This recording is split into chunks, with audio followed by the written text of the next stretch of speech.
The Purim holiday takes us back to a time in history when genocide against the Jews was attempted some 2,400 years ago. It marks the Jewish people's rescue from the plot of Haman, a high officer of the Persian Empire and advisor to King Ahasuerus. Haman's rage was incited by a single Jew, Mordecai, who refused to bow before him. Rather than seeking revenge against Mordecai alone, Haman plotted against the entire Jewish people. Haman gained permission from the king, Ahasuerus, to do as he pleased against the Jews. He legislated a pogrom that would wipe out every Jew in the empire on a single blood-soaked day.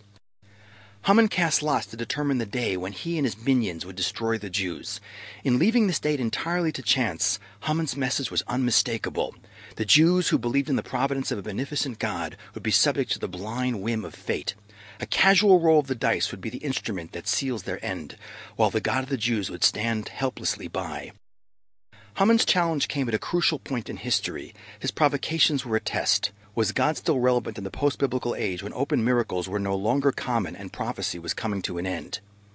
In the end, the Jews were saved from Haman's plot, but pointedly, they were saved in a non-miraculous way. In the events of Purim, serendipitous happenings conspired to bring about unexpected results. Alone, each of these events could be seen as nothing more than a fortuitous coincidence. But taken together, they weave a miraculous chain of events orchestrated by God.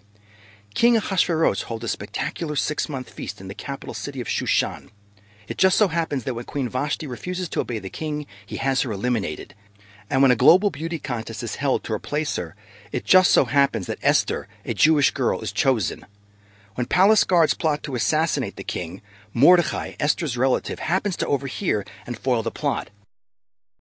One night, it just so happens that the king can't fall asleep. He asks for the Book of Records, which just so happens to open to the page recording Mordecai's long-forgotten act of loyalty. At that moment, Haman happens to approach the king for permission to hang Mordecai. Instead, Ahasuerus tells Haman to dress Mordecai in the royal robes and parade him on horseback through the streets of Shushan. The heroics of Mordecai and Esther was in recognizing God's hand and taking the necessary action, no matter how challenging it may be. When Esther fears approaching the king uninvited because one could be killed for such presumptuousness, Mordecai tells her it is certain that the Jewish people will be saved one way or another. God promised it will never be destroyed. The only question, Esther, is if you will rise to the challenge God has given you, enabling redemption to come through your hand.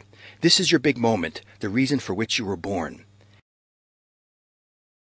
At the climactic moment, Esther hosts a banquet where she reveals that she is Jewish and exposes Haman for planning genocide against her people. The king is shocked and orders that Haman be hanged on the very same gallows he prepared for Mordecai. Ahasuerus grants the Jews the right to defend themselves on the 13th of the month of Adar, the day of the planned attack. The Jews defeat their enemies, including Haman's 10 sons, who, like their father before them, are hanged on the gallows. Mordecai enacts an annual holiday with feasting, giving gifts to poor, and food to friends. Appropriately, the holiday is called Purim, literally, lots that are cast, commemorating how Haman's worldview that everything is determined by chance was overturned by the Jewish ideal that God is present. Chekhov once said that if a rifle lies above the mantel in Act 1 of a play, it had better go off by Act 3. The mark of a good playwright is that no plot element is superfluous. Everything ultimately has a role, and the same goes for the great playwright in the sky. Everything we humans do has its role in the play we call life, but not necessarily in the way we imagine. The book of Esther does not mention the name of God, and that's the whole point.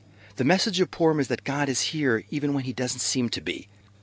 God's presence in history is felt not just when the sea splits or when divine fire descends upon a mountain in full view of the entire nation. God is present in the everyday workings of life and history as well. We all have choices to make. That is how we cast our lots in life. But what happens after we make the choice is no longer up to us. Purim demonstrates that God is in complete control, even when he remains behind the scenes. Without the fanfare of miracles, in the space between human choice and the ultimate result, the master of the universe will yet have his say.